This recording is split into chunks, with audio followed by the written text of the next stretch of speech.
Hello, everyone. Thank you for attending today's webinar, The Importance of Early Patient Involvement in Clinical Trial Design, presented by Roe. I'm Donnie McDermott, contributor to Fierce Markets, and I'll be moderating this webinar. Our speakers today are Dana Dunn, Clinical Team Lead, Samantha Hoops, Research Scientist, Ryan Bailey, Senior Clinical Researcher, and Jamie Arnott, Senior Project Director. You can read their full bios on the left side of your window by selecting the profile button on the bottom of your screen. Just a few technical notes before we begin. If you'd like to download the slide deck, please click the orange handouts button at the bottom of your screen. The webcast is being streamed through your computer, so there is no dial-in number. For the best audio quality, please make sure your volume is up. The webinar is being recorded and will be available on demand within 24 hours after the event. Time permitting, we'll follow the presentation with a Q&A session. Please submit your questions using the Questions and Answer tab on the left side of your screen. Okay, now let's begin. Dana, please go ahead. Hi, I'm Dana Dunn. I'm a clinical team lead at Roe. I've been in the industry about 12 years now. Started as a CRA in the industry before going into the clinical team lead role. I've been at Roe for about 8 years, and my primary indication experiences are autoimmune diseases, Alzheimer's disease, and rare and genetic diseases. I'm Samantha Hoops. I'm a research scientist at Roe, and I've been with Roe about 3.5 years. And I'm involved in management of clinical studies and regulatory submission programs here at Roe, and also author both clinical and regulatory documents. I've worked on marketing application submissions for a wide variety of therapeutic areas, and my PhD training primarily focused on genetics and vascular biology. Hi, everyone. I'm Ryan Bailey. Senior clinical researcher. I have 14 years experience in the industry, primarily in clinical project management. My indication and therapeutic area experience tend to be in asthma and allergic disease. And hi, this is Jamie Arnott. I'm a senior project director here at Roe. I've been here now for 7 years, but in the research industry over 20 years now. Coming from a nursing background really helped to create that patient understanding and the connection of what we're doing here and help us keep that focus as I transitioned over into research. My areas of focus have been throughout the years in oncology, as well as unique study designs with a current focus in rare diseases. So today we're going to be given a brief overview of patient-centricity, some of the benefits and challenges with that. We're going to be discussing how to involve patients in the process, and given a brief description of patient-centricity. So what is patient-centricity? Over the past several years, there's been a lot of buzz in the industry about patient-centricity. Basically, at the core, it's focusing more on patients. While patient-centricity does involve recruitment, enrollment, and retention, that's not the soul of it. At the core, patients' needs are the focus. So we want to design trials to meet patients' needs, but also create systems and tools that allow patients to inform and influence the trials themselves. Engagement with the patient to achieve the best possible results is our goal. In simple terms, it's making decisions with patients instead of on behalf of patients. So we really want to focus on the patients. Ideally, we'll take a few steps back in the process. So we'll start the process even before designing a protocol.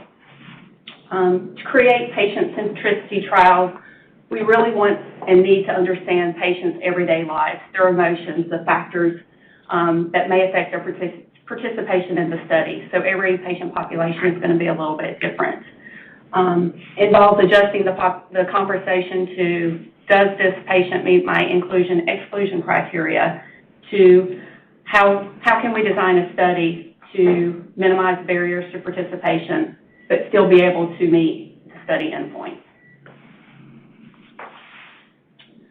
So the timeline of involvement, it's important to know that patient-centricity starts prior or can start prior to the study, during the study, and it also includes post-study. Ideally, it starts prior to protocol finalization in the design stage. However, it can occur at any stage, even at the time of study closure. An example of this would be exit interviews to learn about the patients and get feedback from them about maybe how to better design a future study or protocol. So patient insights, study design. We really want to design with the patient at the forefront, understanding what's important to patients. It's really important to know that if a study doesn't capture outcomes that are important to patients, it won't be meaningful to those patients. So learning and understanding the patient population, and we'll talk about that a little bit more in detail on future slides about steps that can be taken to do that. Find out from patients what's important to them. What would they like to see improved in a new drug or medication? This can be done by interviews, surveys, patient advocacy groups as well. We then use these patient insights to create solutions and co-create solutions with patients. So this is the patient engagement during the study. So start thinking about study materials, our patient population, what will be friendly content for them, signing the consent forms based on our patient population, supporting documents, what works best as far as communications with our patient populations. Is it emails, texts, or phone calls? Thinking about transportation needs. What can we do to assist the patients during the study to keep them engaged? Visit schedules, accommodating patient schedules, after hours visits, or even on weekends. And then after that, we want to measure the impact, so post-study. Keep the patients informed about future research opportunities. Exit interviews, as I mentioned earlier, to learn about the patient's participation in the study and what maybe they would do better or different in the future. We also want to think about providing results to patients in a timely manner and a transparent measure. This maintains engagement and will improve clinical trial experience for patients in the future. So who are the key stakeholders in patient centricity? In a nutshell, we all are. So the sponsor and CRO, as I mentioned earlier, our focus should be around that patient, trying to find ways to improve their healthcare experience and their research experience. We also want to start conversations early on with the sites, have the sites look at ECRF and provide data collection feedback, review of the protocols. They have really good insights because they're the ones who are one-on-one with the patients. It's important to know that the site's role is critical in patient centricity. So choosing the right sites, they're the ones who can make the patient journey for patients less complicated and more rewarding. We also want to allow sites to give us feedback throughout the studies. What can we do better? And really partner with them to provide training and materials before the recruitment process begins. Again, as mentioned earlier, patients are very important. They can give us feedback on the study. It's important to learn about them early on before even designing the study. Advocacy groups are also important to give us insight to understand the population. And the FDA is a stakeholder as well. The FDA is currently developing guidances that will be released over a 5-year period until the fourth quarter 2021. And the goal of these guidances is to develop more effective therapies that respond to overall patient needs. I'm going to hand it over to Sam. Okay, so what are some of the benefits of early patient involvement? Well, when a patient has a voice, they become more invested in a study, which leads to improved enrollment and retention. There's also an impact on commercialization because your product is more likely to result in a product that patients want to use once on the market, because patients may have had an input on the clinical study design impacting your items such as instructions for use for your product, the route and frequency of administration, and other labeling items. So these are just some of the things that may optimize a product for use in the intended population. By getting input early on from patients, you are also more likely to avoid protocol amendments. Asking things such as, are the inclusion-exclusion criteria that we've proposed, are they appropriate? Do they capture the population that we're wanting? Are the assessments too complicated? Are they all necessary for the intended use of your product? By asking these types of questions early on, you can make sure that you're capturing the needed information in the appropriate population that's going to be using your product. It also helps to position you well with to have discussions with the FDA, particularly from early stages on to later stages, such as your pivotal studies. FDA has been increasingly incorporating patient experience in their evaluation. Some things come to mind, such as patient-reported outcomes and clinically meaningful endpoints. So if you have these conversations early on with patients and have a study design incorporating patient input, it allows for better discussions with the FDA.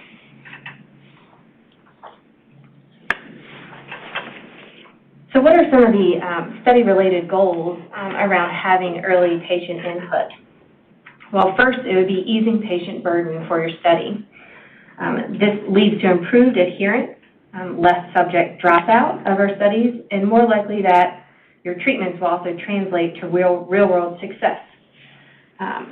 Some things can include accommodating visit schedules after 5 p.m. and on Saturdays, as Dana alluded to previously.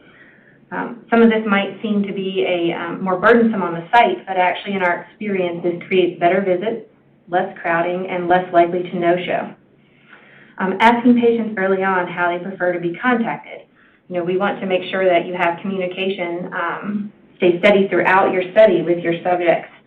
Do they prefer to be contacted by text, by phone, email, or regular mail? One other goal would be improving cultural communication. Building strong relationships with patients requires trust, and trust is much easier to be built with people who share your social, ethnic, and cultural background. So yes, this might mean that you need more diversity on your staff, particularly if your patient population is, say for instance, primarily Hispanic, with English as a second language, and your staff you don't have any native Spanish speakers on your staff who share a similar cultural heritage. You may expect that there are some communication barriers, trust barriers, and probably lower enrollment and higher dropout. And since it's really key to enroll your population of interest, this is something that you really need to consider, because you want to make sure that you're recruiting the target population for your product. Say if your study population is approximately 75% male and 80% white, you might expect that the FDA is going to come back and ask for additional safety and efficacy information in more females and non-white populations, particularly if your product is going to be used in those other populations. Another goal would be appropriate reimbursement and compensation. So this also can lead to increased enrollment and retention. One thing that is slightly different from direct compensation, but that we found that boosts adherence and visit completion, is removing barriers associated with travel. So in some cases in urban areas, there might be some increased costs associated with getting across town. So by helping the subjects with that is a way to get at what they need for types of compensation. But then we come to, when do you cross the line into coercion, and what are the regs on this? Well, this is in part the role of the institutional review board to help review reimbursement amounts. The thing I'll say is that patient time is valuable, and if you're asking someone to take several hours out of their day to come complete all of these assessments, they deserve to be compensated. Complexity of the clinical study assessments is also a factor.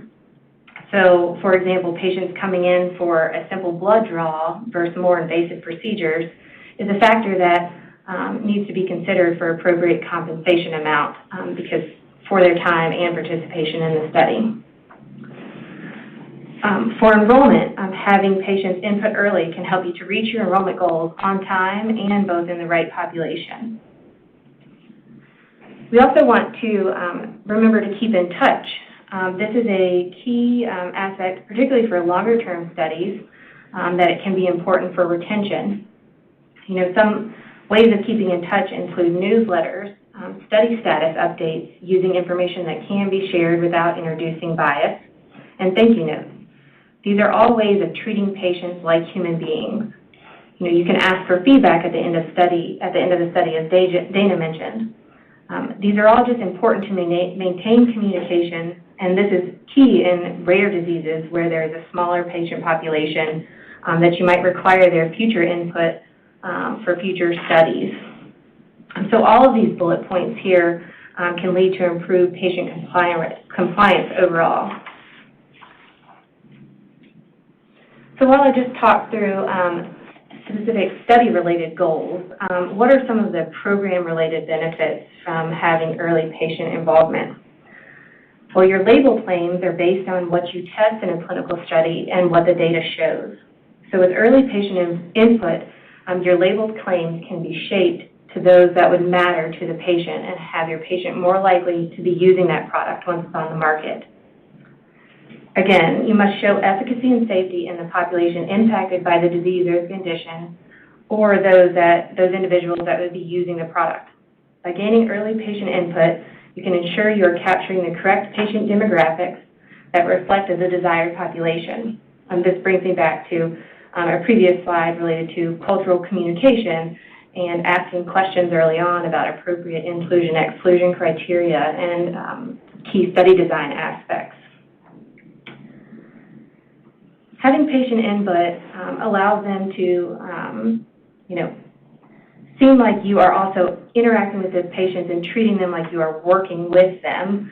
And this builds relationship with the patient community that would be important for future studies. Also, designing studies with patient input can lead to improved patient outcomes because the study was designed with clinically meaningful endpoints that impact the patient. Also, involving patients also leads to improved awareness of clinical trials and increased likelihood of future participation.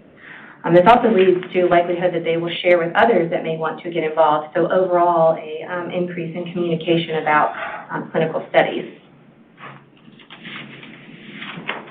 Okay, so hopefully you can see that there is a strong case for sponsors, sites, CROs, to be invested in patient engagement. But how do we go about doing that? How do we go about engaging our patients and learning from them?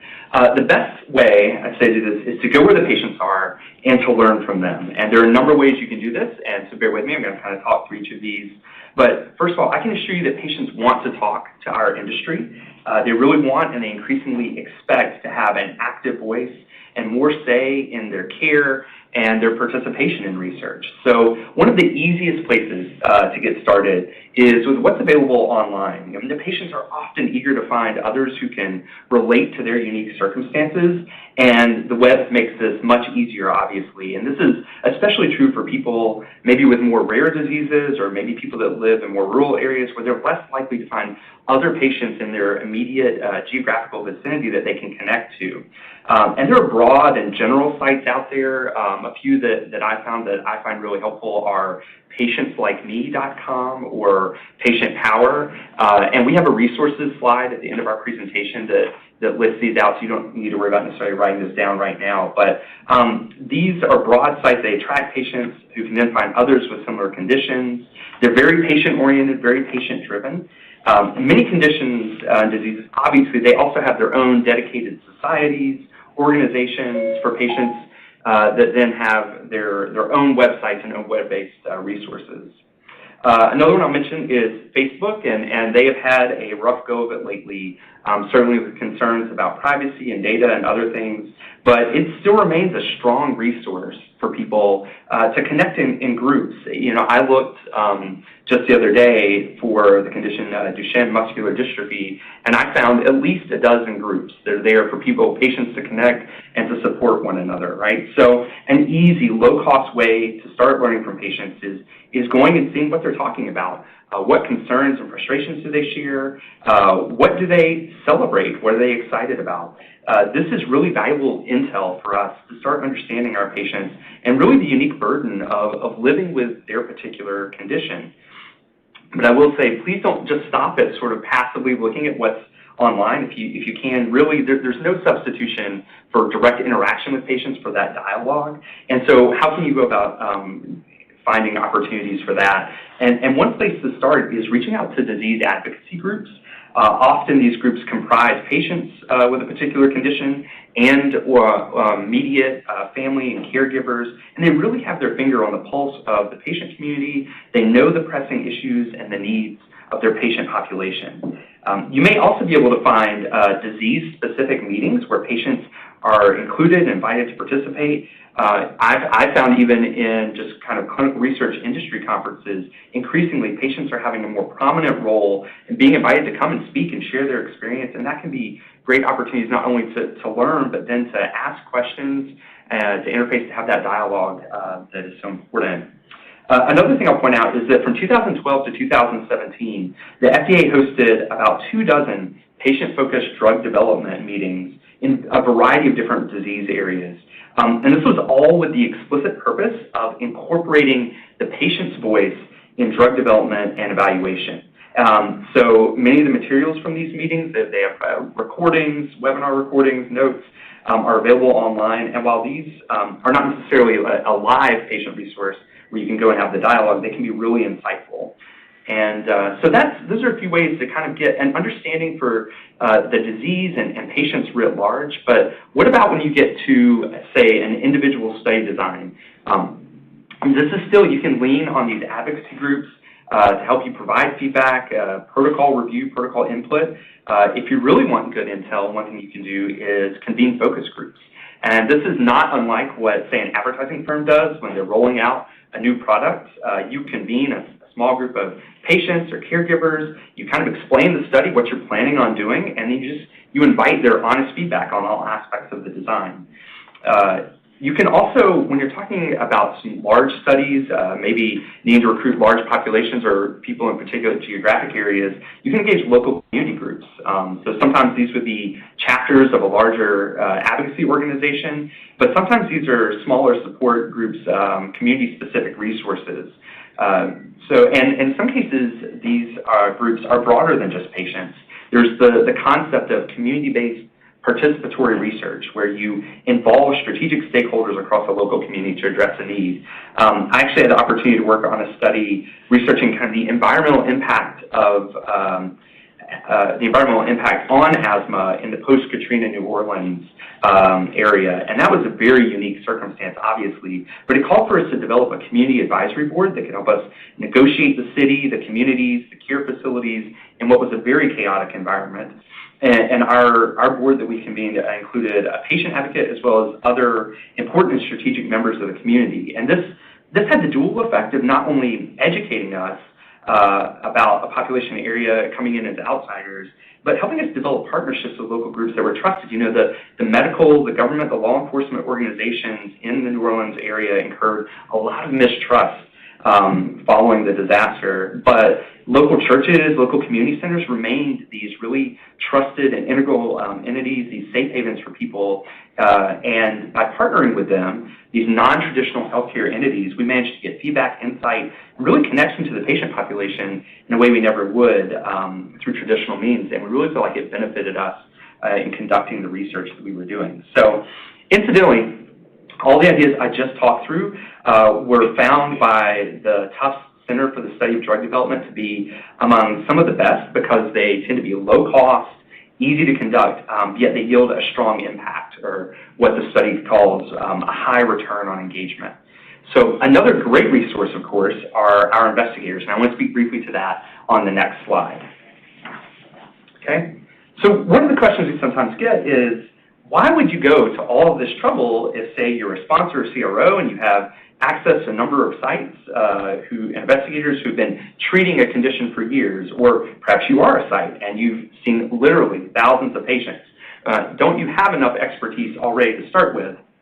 And my answer to that is, well, yes and no. First, I really do want to acknowledge that our investigators and site staff are a wealth of knowledge.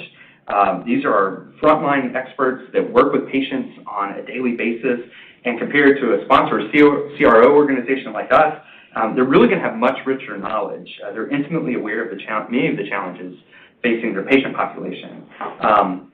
But this is also kind of a two-way street, you know. Sometimes that expertise, sometimes that proximity to the disease can sometimes create a bit of tunnel vision. People start to think, well, we know everything there is to know. Perhaps we know even more than the patients do. And there's a nice quote about this that I like to come back to. And this is from Kim Schofield, a lupus patient health advocate for the Lupus Foundation of America. And she says, patients have to be part of the solution, right? Patients are the best ones to say what worked and what didn't, and patients want to talk but they're often ignored. I often hear patients say, why don't they ask us? Right? So there's not a call here to ignore or circumvent the expertise of investigators by any means, and they're really invaluable voice. But we want to supplement that voice with the voice of the patient. Patients really bring this unique perspective and expertise of their own, obviously what it's like to have their disease and how it impacts their daily life, but also they provide a nice reality check for us kind of coming at from the research perspective, some of our own default assumptions or the things that we maybe risk overlooking. So Dana talked a little bit about the different phases and areas in sort of the clinical development pipeline where you could engage patients. I want to circle back to this just briefly and touch on a couple of these points again because I really think it's important. No matter where you are kind of in your research process, there's an opportunity to capture information that can be helpful. So, of course, all the way back at the R&D or discovery phase, this is a stage where we can understand, we really want to understand the burden of the disease on our patients, and ultimately what would be a quote-unquote successful treatment for them. I think it's easy for us, coming from the science side, to focus strictly on maybe improving some biological marker or endpoint like that, but is it not just something that's clinically relevant, but something that's relevant to the patient? Because ultimately, as Sam said, this is going to affect down the road adherence. Are we creating a treatment people really feel a tangible benefit when they're taking it? And briefly, I actually want to pass it back to Sam because we were talking about this before, and there's a unique challenge here when we talk about rare diseases. Yeah, so I just wanted to bring up that there are some cases in rare diseases where endpoints are also just not validated endpoints, or surrogate endpoints may be needed because clinical outcomes may not easily be measured directly. So this is where it's critical to have FDA and patient input early on in your program to aid in the design of a study to ensure there are both clinically meaningful endpoints, as Ryan was just mentioning, and appropriate endpoints accepted by the FDA. Okay, great. So rare diseases, obviously a place where you need to think critically about that, but this can also apply to diseases that are more prevalent or well-researched. I mentioned I have been working in asthma, and I want to show you an example. The chart that's up here on the screen comes from the Patients Like Me website that I mentioned earlier. And on this website, patients come in and they just kind of self-report and share with one another what are their most common symptoms, and they sort of rank them on severity. You can see that how bad is it maybe in the middle, maybe it's a little small on your screen, but that scale where dark red is more severe, moving left to right to less severe. And I want to point out a couple things. So first of all, these green arrows, these are the things we typically look at in a research study when we're assessing the impact of a treatment on asthma. Wheezing, cough, chest tightness, shortness of breath, these are kind of the standard go-tos. But I want you to look at the other ones that show up on this list: stress, fatigue, pain, anxious, and depressed mood. And in fact, if we kind of circle the top three here, at least the ones that are listed as most severe, these aren't the ones, in my experience at least, that we tend to be measuring or focusing on. I heard a sponsor say one time that they got feedback, they were doing some patient-centricity efforts, and got feedback from a patient that was effectively, the drug you make reduces my headaches, and that's great, but I was able to manage my headaches before. What I really care about is the constant fatigue. Have you done anything to address that? Right, so getting back to why focusing on the right endpoints really matters. Okay? So, let's look at some of the other phases where meaningful endpoints matter. And so there's moving from discovery and R&D to protocol design. We want to focus on relevant outcome measures. And so maybe this is as simple as doing a, say, quality of life measure in your study, or maybe it's looking for an indicator that we didn't necessarily think of when we were, like focused on our biological endpoints, like maybe the ability to sleep through the night, or something like fatigue that really matters to the patient. And so that's endpoints. But then also, if you look early on in, say, the protocol design phase, if we're looking to recruit participants, patients to participate, it's not just the outcome measures that we're very focused on, it's the whole design of the trial. So what is maybe, say, the burden, for lack of a better term, of participating in research? Now, I worked on a study where we were evaluating kind of patient experience. We were part of the way into the study, and it was in pediatric asthma in urban, low socioeconomic families, and we were getting feedback that the visits, the clinic visits, were too long. And these were often young moms that were bringing multiple kids to a clinic for hours at a time. And there was this debate on the research team that said, well, we need all the data. You know what? The reality is these things take time. And, we can't bend over backwards for every kind of patient demand. And we kind of acknowledge, yes, that's true. But then the counterpoint that we were talking about is what's the tipping point between sort of the scientific design and the rigor that we're shooting for, our needs for data, and where participants are going to decide, you know what, it's not worth it for me to keep participating in this. It's just too difficult to continue, and that really threatens to jeopardize the whole project. So we had good discussion, debate about this. We talked to our patients, and really what we found is we didn't have to make a lot of drastic changes. And this is a key thing that I would point out as a key take-home for today. This doesn't necessarily have to be something that causes you to go back and redesign an entire protocol. So, for example, some of the things we did in this case where we said, can we make a more comfortable place for our families to sit? Do they have to spend all their time in an exam room waiting to go to kind of the next part of the clinic visit or waiting for people to always come and interact with them? Are there better ways that we can engage the kids, with games and fun things for them to do during maybe the downtime? Can we provide something as simple as snacks or a voucher at the hospital, kind of snack bar lunch area, just so that there's food for this long visit? Another thing that we found that we could do is we were spending a lot of time at these in-person visits doing questionnaires, and we realized we could break up the visit by going and doing the questionnaires by phone maybe a day ahead of time or a day after, and really just focusing that time on their clinic, shortening it and focusing it just on the clinic procedures, right? And then another thing, and Sam alluded to this, we were able to offer some after-hours visits, after work hours and weekend visits. And we did all of these things, and it really went a long way, we feel like, to maintain strong retention numbers that we had in what ended up being a multi-year study. So I said before, realistically, you can't necessarily change everything, but this is where we just want to be able to engage our patients and think outside the box a little bit. So just a couple other things about time points. You may think once the study is underway, there's little reason to continue to solicit patient feedback. But this can be really helpful information, in particular if you're off to a slow start, beleaguered recruitment, or maybe if you're having retention problems. There maybe is enough time to adjust mid-course and correct things, but even if it's too late for, say, a particular study, it can inform future research and treatment delivery. This is the same is true of protocol completion. Both Sam and Dana mentioned this, but really asking participants, why did you stay? What worked well in the study, what didn't?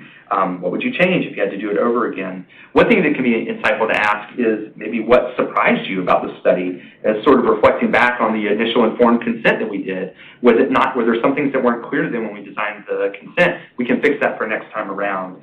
And then if you can get it, I know this is harder, if people did drop out early or leave, can you find out why? What was it that hindered them or caused them to not finish the study? So I want to pass it now to Jamie to discuss some of the considerations for different indications, some hurdles to watch out for, and how we can move forward effectively. Great, thanks, Ryan. So, again, how do we put this into action? Where do we go from here? One of the findings from the TOUGH study that Ryan alluded to was that advocacy group support and involvement has some of the most impact from a cost perspective, ease of conducting, and overall impact on your studies and on patient centricity. So, one of the things that we think about here is how to get that patient voice, whether it's for rare diseases or large patient populations. For rare diseases, this influence and support by advocacy groups is especially important and valuable. Being able to understand the input of the patients as well as their caregivers really better informs the study. Some of the work that we've done here in cystic fibrosis has really had us working very closely with the Cystic Fibrosis Foundation. So I'll use them certainly as an example of an advocacy group. They've actually put together 3 different levels of input you can take advantage of really to support your patient centricity. So while in addition to their protocol review process that does include a patient advocate or caregiver, they also have a consulting program where these are individuals with CF or a parent of a child with CF that are trained specifically in drug development or in clinical trials in order to better be advisors to sponsors early on in the protocol development process. They're better able to give that voice. And so really, these advocacy groups are really creating this. The CF Foundation additionally has 2 different tiers of grouping, whether it's about 100 subjects that may participate in a focus group or surveys, as well as a larger community voice, over 500 individuals. This group may answer more broad questions. How does this disease impact your life? What's important to you? Again, without confidentiality, but this is sort of a means of crowdsourcing within the CF population. So again, really looking to your advocacy groups will really help get you a head start. With indications that have a larger enrollment need, even small adjustments based on the patient input can really significantly improve a study as well as overall enrollment and retention. I'll just give an example. There was a clinical study I know that was soliciting patient caregiver input early for subjects that were physically disabled and where getting in and out of a car was a challenge. And so, again, we talked earlier about how making the visits more comfortable, helping with transportation, these are all great things. And we thought, well, what if we make these a home visit? Then they don't even have to come to the hospital. They don't have to come to the clinic. It would make it a lot easier. That was the study team really felt like that would be a big advantage. And while it would be a little extra effort to put that in place, they thought that would be really fantastic. But when they spoke to these patients and caregivers, they found that actually wasn't the case. The caregivers shared that their home, they consider that to be their sacred space, and that the patient didn't want the patient to be poked or prodded or really have any assessments done there. They did prefer these hospital visits. And so they voiced that their challenges was actually getting to the visits, getting that transportation in place. And so together with the patient voice, we're able to brainstorm ways to support the transportation and how to make that happen and expedite these travels to the clinic for the visit and home as quickly as possible. I know there was another study, it was a Parkinson's study that, again, was using an injectable.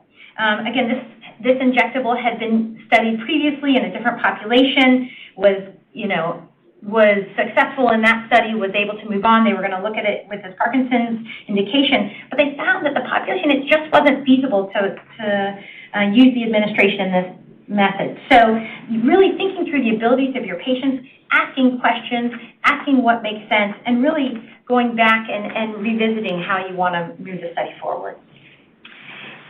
Understanding the right amount of information to provide the patients to ensure they have what they need to be better informed about a trial, any alternative treatment, is really where these advocates can help as well.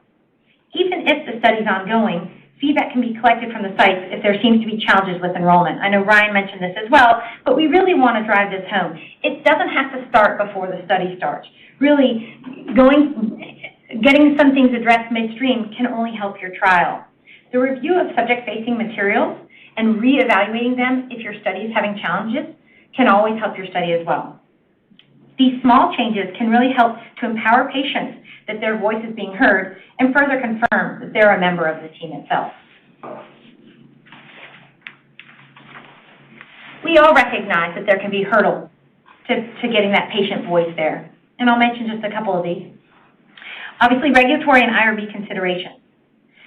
The regulatory authorities, such as FDA, are very supportive of patient-centricity, and Dana mentioned that there's some guidances being put in place over the next coming years. But there's no formal guidance yet available. So monitor for the status of these at FDA's website over the coming months, and really look for online updates to really take advantage of these resources. And I know, Sam, you had mentioned that some indications don't necessarily have specific endpoints. So getting this patient voice in early, helping engage that in the conversations with FDA is critical as well. The IRBs are obviously in place to ensure ethical and research compliance. So review of items such as patient compensation are obviously part of the IRB's role. Allowing that patient voice to be heard ensures that patients that participate have their needs evaluated and they have that seat at the table. Some companies have restrictions. This Tufts data really reflected that the primary barriers to adoption of this patient-centric model can be internal company buy-ins and the authority to implement them. So depending on the timing, because again, some of these companies, and particularly public companies, aren't able or they're really not ready to disclose sort of their planned next steps in their program. And they may be reluctant to solicit input for something that hasn't been shared publicly. But including the conversation of patient-centricity, even if in a general sense, again, we've said this before, but what's important to the patient with whatever the indication is, can really add value at any stage, really researching online, finding what's important. Depending on the size of a company, there's often that opportunity to include a role focused on patient centricity. But regardless of whether you're a company developing a drug, if you're large or small, it's really important to ensure this is part of all steps of the process, from that initial concept all the way through to the final packaging and marketing. Other barriers that have been mentioned include the perceived lack of sponsor readiness, what's their risk tolerance, staff, time, and budget. So again, let's work together. We work with our clients as well to really understand what's important and how we can help. At this time, there are really limited ways to collect metrics on whether or not patient input that's been implemented makes an overall impact, but we can see just from these things, it's really going to be something that we want to consider and continue to move forward. Occasionally, one of the concerns is that if I'm asking an individual for their input, it may not represent a larger population. So it will offer an opportunity to see a window into a subject's experience, into a subject's experience with a disease, and what impact it's had on their life. But it may not fully represent the larger population to be evaluated. As I mentioned in the CF Foundation, they do some additional training for folks, and so it may just be that there needs to be some additional training about clinical research and about sort of why protocols are developed the way they are, what's the endpoint goals, and so that they can better sort of tailor their information. Even if you're only able to speak to one caregiver or one patient, while it may not represent an entire population, it's certainly a place to start. And it's about building these relationships. So starting somewhere and then growing from there. We've mentioned this, so I won't go into it in too much detail, but the timeline, where you are in your development program. If the protocol's final and if you're ready to start identifying sites and getting your study up and running, then you may not be able to affect your endpoints. However, those patient handouts, things that the patient sees, what's important to the patient, how to make that visit more feasible, those are the things that you can do at any time, as well as certainly at the end with the exit interviews, as Dana mentioned as well.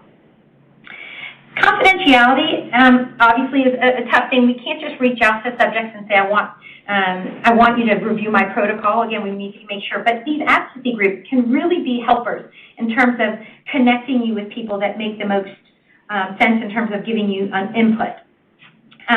Sometimes there's some skepticism about input or unwillingness to relinquish control or some of the barriers to achieving this patient centricity. So offering up as much transparency as possible to your intent of collecting information. And as we said, sharing any results that you can and providing feedback on what impact their input has had on the overall planning and execution. The more you're able to show that, the more willing people are to work with you on future studies. And showing that you're not just working for them, but you're working with them as well. So to wrap things up here, I just want to recognize we believe that talking to patients is certainly important. We do a lot of talking in our trials. However, it's particularly important to pause and to listen. Allowing our patients, as well as caregivers, to voice their opinions, their concerns, what's important, their dislikes, really helping them to be heard. Just asking the question really means a lot, and allowing them the time to speak is especially important. Then, when it's time to talk or respond, communicate frequently and often, obviously in multiple formats, depending on what the person you're speaking with, what they prefer. But focus on what the patient needs and what they've asked to hear about. This is that transparency again. Share as much as you can when you can. Yes, we do need to protect our study integrity, but the intent is not to treat patients like you're the keeper of the details and they're only on a need-to-know basis. Ultimately, we're looking to respect the patients and their families. They're people just like you, and every one of us is going to be a patient at some point in our life. We're only extending the same respect and empathy we hope to get if we were nervous, worried, sick, in pain, or hoping to find a cure that would improve our lives and improve the lives of others.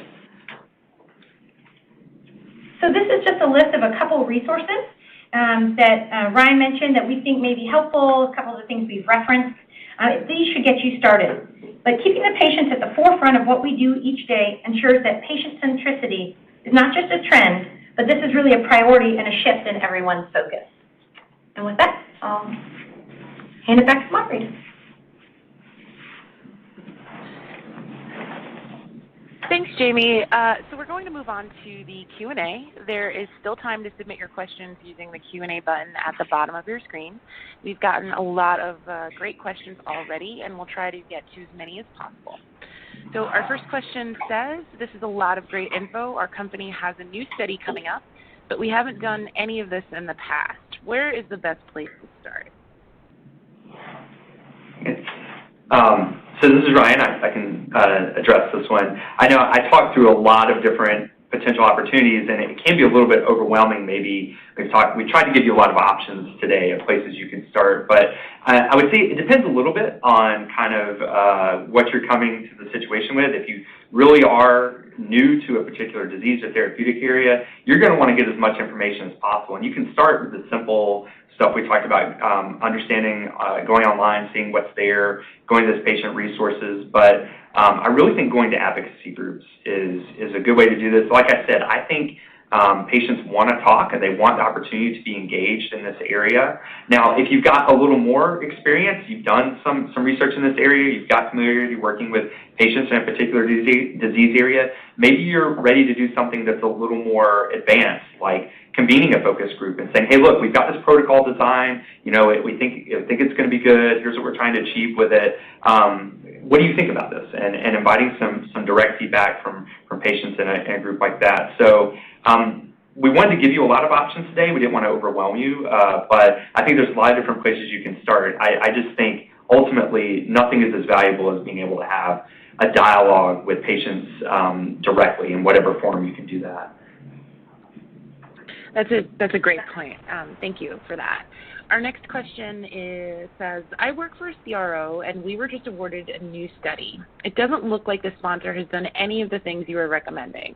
What is the best way to approach them about incorporating some of this advice? Yeah, that's great. So that happens a lot, and I think the first thing that I probably would do is reviewing the information and the materials that you've received, and starting with what stands out for you. What do you see as important? And then asking questions.